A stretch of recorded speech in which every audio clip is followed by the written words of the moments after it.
الحمد للہ نحمده ونصلی علی رسولہ الکریم وعلی آلہ وصحبہ ومن تبعهم بإحسان إلی یوم الدین اما بعد اعوذ باللہ من الشیطان الرجیم بسم اللہ الرحمن الرحیم ان اللہ اصطفى آدم ونوحا وآل ابراہیم وآل عمران علی العالمین۔ سورہ آل عمران آیت نمبر 33۔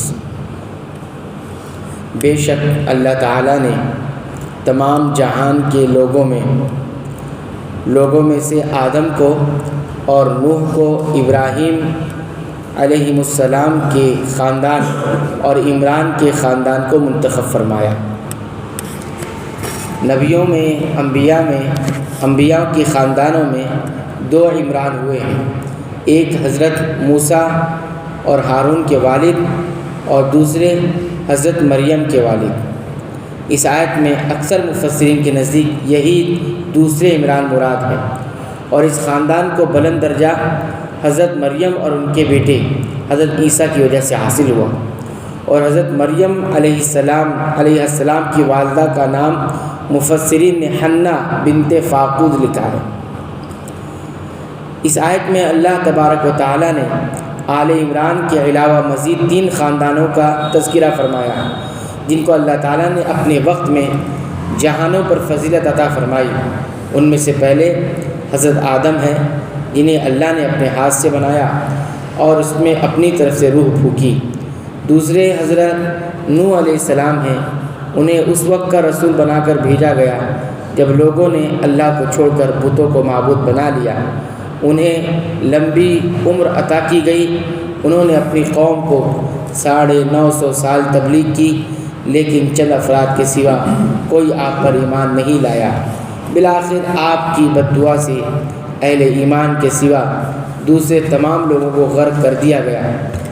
آل ابراہیم کو یہ فضیلت عطا کی گئی کہ ان میں انبیاء و سلاطین کا سلسلہ قائم کیا، اور بیشتر پیغمبر آپ ہی کی نسل سے ہوئے، حتیٰ کہ کائنات میں سب سے افضل محمد الرسول اللہ صلی اللہ علیہ وسلم بھی حضرت ابراہیم علیہ السلام کے بیٹے اسماعیل علیہ السلام کی نسل سے ہوئے۔ ذریۃ بعضھا من بعض واللہ سمیع علیم، کہ یہ سب آپس میں ایک دوسرے کی نسل سے ہیں اور اللہ تعالیٰ سنتا اور جانتا ہے۔ معنی یہ ہے کہ یا دوسرے معنی میں دین میں ایک دوسرے کے معاون اور مددگار ہیں۔ اذ قالت امرأة عمران رب انی نذرت لك ما في بطنی محررا فتقبل منی انك انت السمیع العلیم۔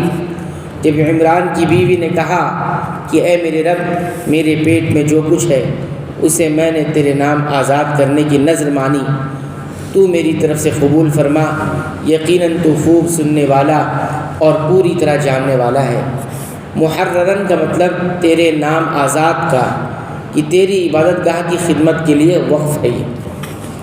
فلما وضعتها قالت رب انی وضعتها انثى واللہ اعلم بما وضعت وليس الذکر كالانثى وانی سمیتها مریم وانی اعیذها بك وذریتها من الشیطان الرجیم۔